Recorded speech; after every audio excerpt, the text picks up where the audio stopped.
ఏపీలో అధికార ప్రతిపక్ష పార్టీల పోటాపోటీ కార్యక్రమాలు చేపట్టాయి. జూన్ 4 ఏపీలో ఎన్నికల ఫలితాలు ప్రకటించిన రోజు. ఏడాది క్రితం ఇదే రోజు ఫలితాలు రావడంతో జనసేన సంబరాలకు పిలుపునిచ్చింది.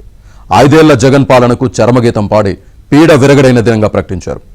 ఏపీలో అరాచక పాలనకు బుద్ధి చెప్పిన రోజు కావడంతో ఉదయం సంక్రాంతి, సాయంత్రం దీపావళి సంబరాలకు పిలుపునిచ్చారు.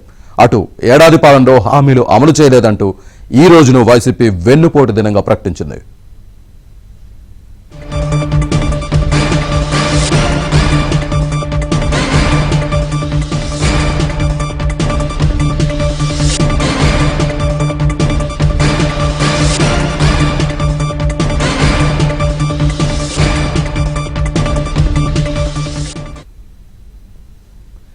ఏపీలో అధికార ప్రతిపక్ష పార్టీల పోటాపోటీ కార్యక్రమాలు చేపట్టాయి. జూన్ 4 ఏపీలో ఎన్నికల ఫలితాలు ప్రకటించిన రోజు.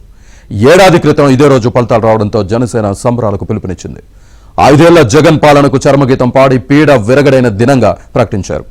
ఏపీలో అరాచక పాలనకు బుద్ధి చెప్పిన రోజు కావడంతో ఉదయం సంక్రాంతి, సాయంత్రం దీపావళి సంబరాలకు పిలుపునిచ్చారు. అటు ఏడాది పాలనలో హామీలు అమలు చేయలేదంటూ ఈ రోజును వైసీపీ వెన్నుపోటు దినంగా ప్రకటించింది.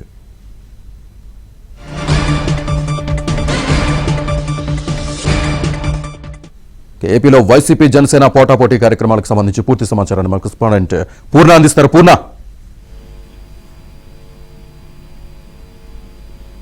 వైసీపీ, టీడీపీ అధికార ప్రతిపక్ష పార్టీలు అనడం ఈ రోజు పోటాపోటీగా కార్యక్రమాలు అయితే నిర్వహిస్తున్న పరిస్థితి నెలకొందని చెప్పి, ఎందుకంటే ప్రధానంగా చూస్తే కనుక అటు